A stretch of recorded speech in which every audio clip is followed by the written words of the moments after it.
the need for a process. Your baseline when you hire an agent really should be somebody who's doing business, because you can read statistics all day long and that doesn't mean anything. Anybody you talk to should be doing deals regularly, which of course our team does. And then we also want to make sure that they have a process. There's an enormous amount of things that happen behind the scenes in a real estate transaction that the consumer has no idea about.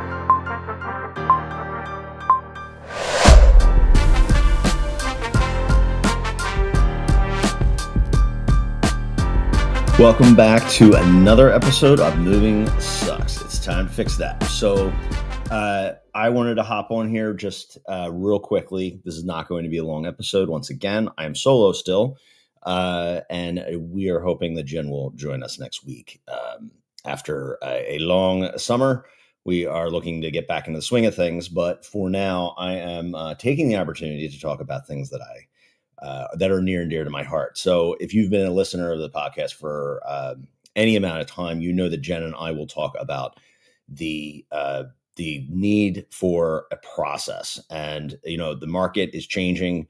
We've already talked about how your agent really should understand the market, should understand days on market metrics, not nitty gritty necessarily, but just understanding how the market is doing. And really, your baseline when you hire an agent really should be somebody who's doing business, because you can read statistics all day long and that doesn't mean anything. The people who are having the conversations with buyers, conversations with sellers, going into listing appointments, buyers appointments, you can only get so much from a training at your brokerage. You can only get so much from an Instagram post or anecdotal analysis. So anybody you talk to should be doing deals regularly, which of course our team does.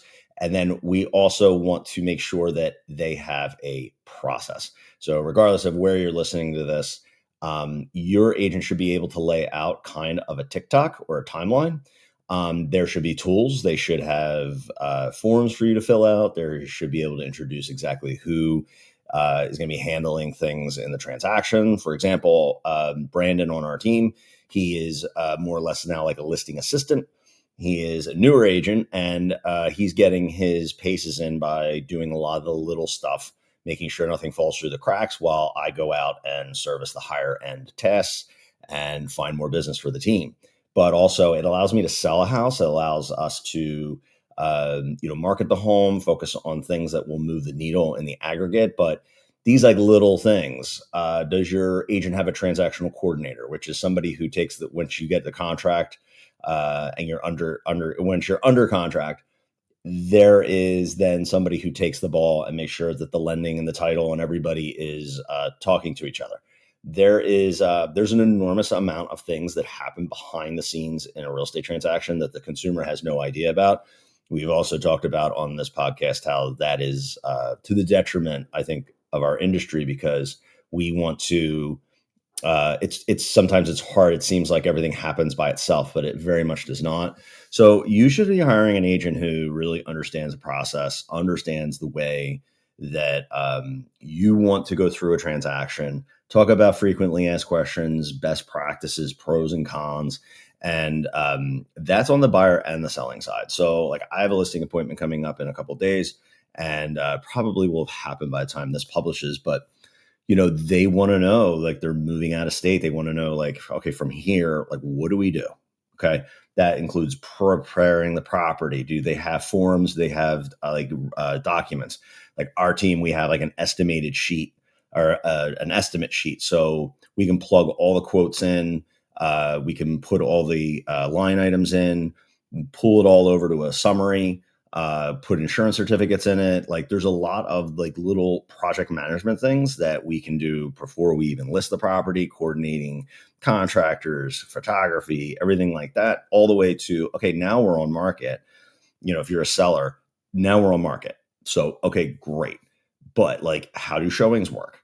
What is the process for who gets to come in and who doesn't? Can I reschedule? Can I decline? Do I have to approve everything? Do I approve anything at all, or does it just automatically approve? How about open houses? How does that process work? how will you be doing? How will you be ensuring that we get feedback? Like all these little things, man, are really important for consumers to ask their agents, because there's a lot of agents out there who will just like literally put a sign in the yard and be like, let's just see how it goes. So over the last 2, 3 years, as our business has exploded, um, there has been a need for processes and making sure that everything is buttoned up. But also, we feel very strongly about conveying that to the consumer as part of our onboarding and our ongoing communication. So, if anyone out there has an agent who just felt like, they just kind of did the bare minimum, probably did, it's really hard to not feel the thoroughness of a really good process and a system and someone who's organized with forms and staff. And I think that there isn't not nearly enough training in our industry about, or like the setting the expectation for how a real estate transaction, should go down. So, quick story: I had a client who came to me. They had another agent, and she's like, I don't understand what buyer agents do. Like, I find the property, I send it to the buyer's agent, they open a door, and that seems to be it. And I was like, ooh, this is fun. Let's talk about that. I was able to, she had been through actually 2 other realtors. And I just stopped and I asked her, I said, tell us about your experience. What happened? You know, where did the other agent fall short? Where did they excel? And in the end, I mean, after for about 10, 15 minutes, she said, we were outside, they couldn't explain a septic tank. They couldn't explain, like, if the septic tank's bad, like how that process works. They couldn't really explain like what my rights were during inspection, how the inspection contingency timelines worked. So, in the end, like, I had this client, she was very skeptical. She had actually decided not to hire a buyer's agent at all. And she was just calling listing agents. And I was the listing agent for a house in Bucks County, Pennsylvania. And that's how we met. And I was able to be like, just give me 3 months. Give me 3 months and I will, and if at the end of July, you can fire me, it's fine. And in the end, after 3 years of searching, we were able to find her, and I found the house. And I told Brandon, who's our assistant, I said, "This woman is not to find a house on Zillow. We are to find it proactively." So he had a rule that he had to check the portal every day. And in the end, we found the property, and I said, "This is it." I literally, as we were getting to the property, I was like, this is going to be the property value. Unless there are raccoons living in the attic, like, we're buying this house. So in the end, it was great. But then she was really impressed by the process. We brought in our transactional coordinator once we had a contract with the seller. We lined up inspectors. We lined up all these people. And we were kind of taking things off her plate before she even knew they were a thing. So I don't do that to boast. I just say that because that's really the standard that every realtor in this country should meet. There is no reason that when you're interviewing an agent, they shouldn't be able to say, like, well, outside of finding me a house, like, what else do you provide? Oh, I negotiate your contract. Okay. Oh, well, I can, advise you on inspection item. And okay, that's fine. Well, we make sure the title and lending are all talking to, okay, but how does that whole process take place? How do we ensure nothing falls through the cracks?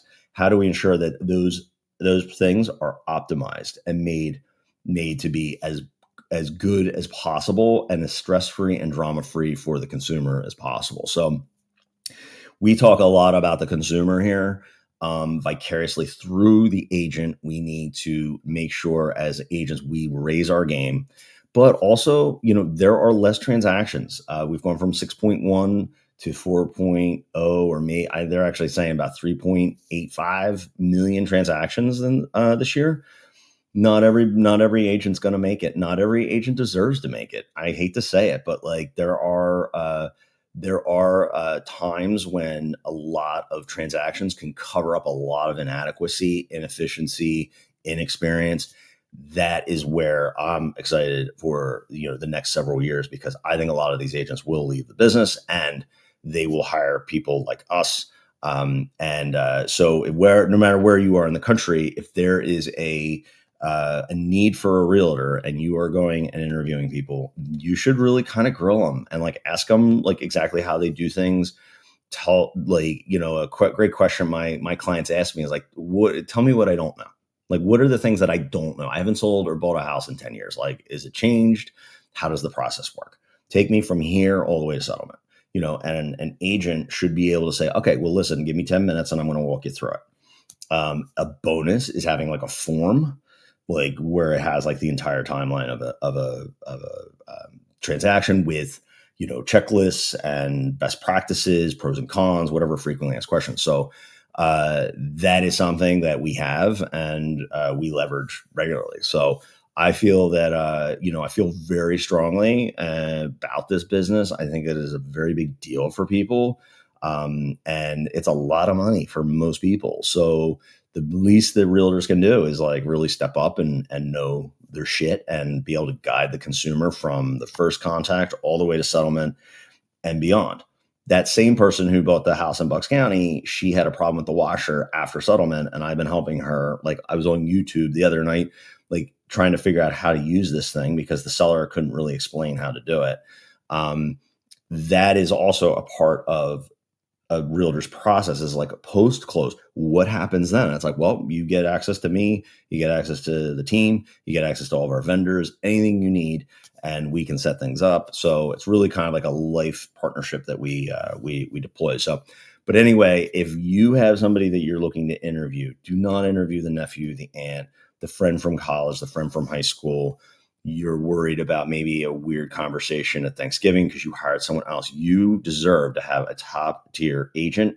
Those top tier agents are busy, organized, and they can explain everything to you. So that's all I got for you today. I am really hopeful that Jen will be back next week now that we have cleared the Labor Day holiday. And anybody needs anything, please just call us. I've sent 3 referrals in the past week across the country. But leave something in the comments. Like, have you had an agent who's really been competent, or did your agent just like not really do anything? They just kind of they kind of winged it and didn't really describe anything, and you really didn't know what was happening, and you just said, well, as long as I don't hear any bad news, that's good enough for me. Leave a message in the comments. Leave a comment here. I'd love to hear what some other people's experiences have been, both good and bad. What are some things that you love that your agent did? That's a really great question to ask. So hopefully you found this helpful, and I'll see you next time.